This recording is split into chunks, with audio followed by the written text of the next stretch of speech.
Hi, I'm going to sing a bit later on, but this is just a few minutes about why we're here.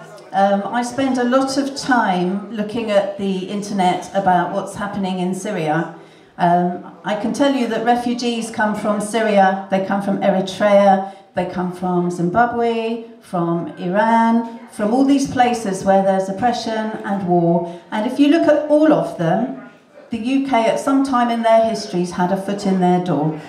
And people come to England for all sorts of reasons. Some of them haven't a clue where they're going, they just end up here. Some of them want to come here because in Zimbabwe, for example, English is the language that they've used in schools because of our imperialist power over there a long, long time ago. There are lots of reasons why people move around the world, but refugees, when they come here, come because they are desperate. You don't leave your home, your family, everything that you know behind to go wandering around the world, drowning in the sea for nothing. And a lot of the people who come to Leicester have they've left behind good lives. There was one woman who came who'd had nanny for both of her children, and they come here and they're destitute.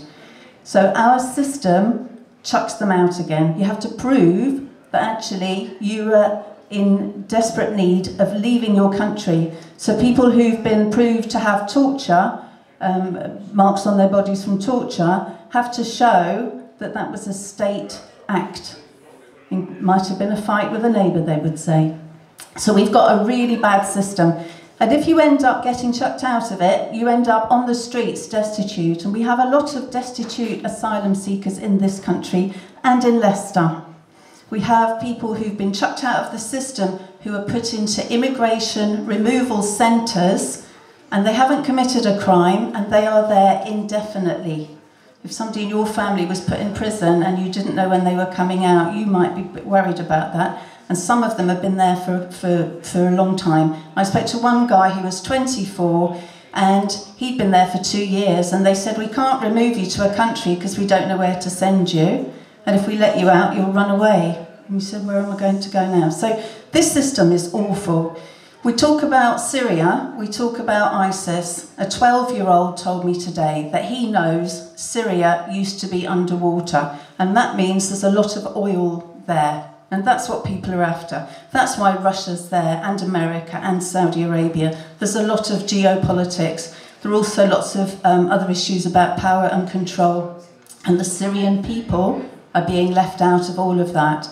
Precision bombing cannot happen. You can't drop a bomb on one person, not that that's right anyway, because that's execution, but you can't drop a bomb on one person and not hurt anybody else. It's crap. So please join the Stop the Bombing marches at the Clock Tower, which I think are going to be happening on Fridays. Please, let's make Leicester a welcoming place for people who have got no place that they can go back to. So there's a tablecloth at the back for you to sign that says Leicester, refugees welcome in Leicester and Leicestershire. There are some CDs on the door that have been made by people who've come here seeking asylum. Learn a bit about their music. They come with culture. They bring stuff as well as their problems. So please get behind that as well. Musicians Without Borders means that music is something that we can all understand. We can understand a good singer in another language. So please get behind all of that and make Leicester a really nice, welcoming place for people who are here now and those who come in the future. Thank you.